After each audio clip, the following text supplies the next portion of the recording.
আমরা ইসলামী ছাত্র শিবির কেন্দ্রীয় সংগঠন ইসলামী ছাত্র শিবিরের কেন্দ্রীয় সভাপতির পক্ষ থেকে আজকের এই অবস্থান কর্মসূচি যারা পালন করছেন নন এমপিওভুক্ত শিক্ষকদের এই দাবির প্রতি সমর্থন জানিয়ে তাদেরকে এমপিওভুক্তকরণের জোর দাবি জানাচ্ছি। আমরা উদ্বেগের সাথে আরও লক্ষ্য করছি, বাংলাদেশে কয়েকটি সংস্কার কমিশন গঠন করা হয়েছে, কিন্তু শিক্ষা সংস্কার কমিশন যেটি আশু প্রয়োজন ছিল সেই সংস্কার কমিশনের কোনো তৎপরতা আমরা লক্ষ্য করছি না। এটা জাতি হিসেবে আমাদের জন্য দুর্ভাগ্যজনক। আওয়ামী ফ্যাসিবাদের আমলে এই শিক্ষা ব্যবস্থাকে নষ্ট করে দেওয়ার জন্য আমাদের যুব সমাজ যেন জনসম্পদে পরিণত হতে না পারে সেজন্য সকল আয়োজন এই ফ্যাসিবাদ তৈরি করেছিল।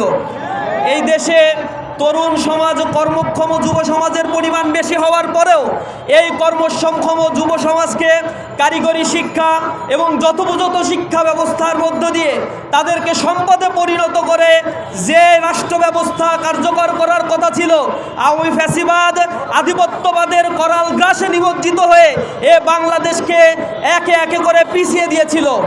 আমরা আশাবাদ ব্যক্ত করছি এই সরকারের বোধোদয় হবে, তারা শিক্ষা কমিশন গঠন করে শিক্ষার যে হযবরল অবস্থা, প্রতিটি ক্ষেত্রে যে অন্যায্য অবস্থাগুলো এখনো বিদ্যমান রয়েছে সেই জায়গাগুলো তারা রিকনস্ট্রাকশন করে একটি সুন্দর ব্যবস্থাপনার মধ্য দিয়ে জাতিকে সামনের দিক নির্দেশনা দিবে।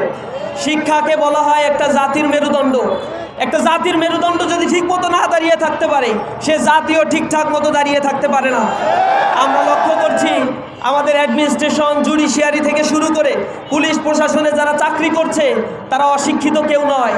এই শিক্ষিত মানুষগুলোই ওইখানে গিয়ে করাপশন করছে, দুর্নীতির সাথে জড়িত, চাঁদাবাজি করছে, দুর্নীতির সাথে জড়িয়ে পড়ছে।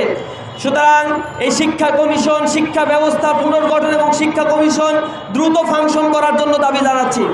আমরা জোর দাবি জানাচ্ছি শিক্ষা প্রতিষ্ঠানগুলোতে যে অনিয়ম রয়েছে, শিক্ষকদের ন্যায্য পাওনা তারা পাচ্ছে না, বছরের পর বছর যুগের পর যুগ ধরে তারা পাঠদান করছে, অথচ তাদের ন্যূনতম পরিবার পরিচালনার জন্য যে ন্যূনতম বেতন ভাতা তাদের দেওয়া দরকার ছিল সেটাও দিচ্ছে না।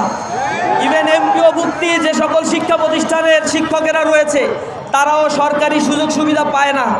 তবে ন্যূনতম এই সুযোগ সুবিধার জন্য নন এমপিওভুক্ত হাজার হাজার শিক্ষা প্রতিষ্ঠানের শিক্ষকদেরকে, যারা মানুষ তৈরির কারিগর হিসেবে আমরা জানি, এই কারিগরদেরকে আজকে রাস্তায় নেমে দিনের পর দিন এই রোদের মধ্যে দিনের পর দিন তাদেরকে অবস্থান গ্রহণ করতে হচ্ছে। আমরা সরকারের প্রতি উদাত্ত আহ্বান জানাই, অনতি বিলম্বে তাদের দাবিগুলো মেনে নিন, অন্যথায় ছাত্র সমাজ তাদেরকে সাথে নিয়ে আপনাদেরকে দাবি মানাতে বাধ্য করবে ইনশাআল্লাহ। আমরা বলতে চাই, শিক্ষকরা যদি পাঠদান করতে পারে, ক্লাসে ফিরে যেতে পারে, জাতি গঠনে ভূমিকা রাখতে পারে, এ জাতির জন্য সেটাই হবে একমাত্র কল্যাণকর। এ জাতির গঠনের জন্য আমরা বারবার বলেছি, আমাদের প্রস্তাবনার মধ্যে প্রতি বছর বাজেট যখন পেশ হয়, ফ্যাসিবাদী আমলে প্রতি বছরই আমরা বলেছি শিক্ষাক্ষেত্রে যে বাজেট দেয়া হয় তা অপ্রতুল। 10 থেকে 12% বাজেট শিক্ষা খাতে দেওয়া হচ্ছে, যার অধিকাংশ বাজেট ইউনিভার্সিটি কলেজগুলোতে দেওয়া হলেও মাদ্রাসা, কারিগরি শিক্ষা অবহেলিত হয়ে রয়েছে। এখানে আমরা বলছি একটা দেশের বেসরকারি খাতকে উন্নত করতে গেলে যোগ্য মানব সম্পদ তৈরি করা খুবই জরুরি। আর যোগ্য মানব সম্পদ দক্ষ প্রশিক্ষণপ্রাপ্ত শিক্ষার্থীদের মধ্য দিয়েই তৈরি হবে। আর এই শিক্ষার্থীদের যারা দক্ষ করে গড়ে তুলবে সেই মানুষদের যদি ভাতা, বেতন ঠিকমতো না দেওয়া হয়, তাদের প্রশিক্ষণের ব্যবস্থাগুলো ঠিকমতো না করা হয়, তাদের শিক্ষা প্রতিষ্ঠানগুলো আধুনিকায়ন এবং উন্নয়নের পথে না নিয়ে যাওয়া হয়, তাহলে কখনোই একটি জাতি গঠিত হতে পারে না। আওয়ামী ফ্যাসিবাদ চেয়েছে আমাদের মেরুদণ্ড ভেঙে দিয়ে এ রাষ্ট্রকে অকার্যকর করে দেওয়ার জন্য।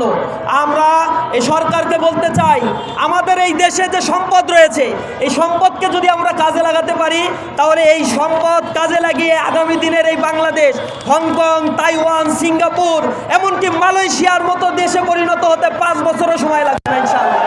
সুতরাং আমরা আশাবাদ ব্যক্ত করছি সরকার অনতি বিলম্বে তাদের দাবিগুলো মেনে নিবে, তাদের সাথে বসবে। আমি এই উদাত্ত আহ্বান জানিয়ে আমার কথা শেষ করছি।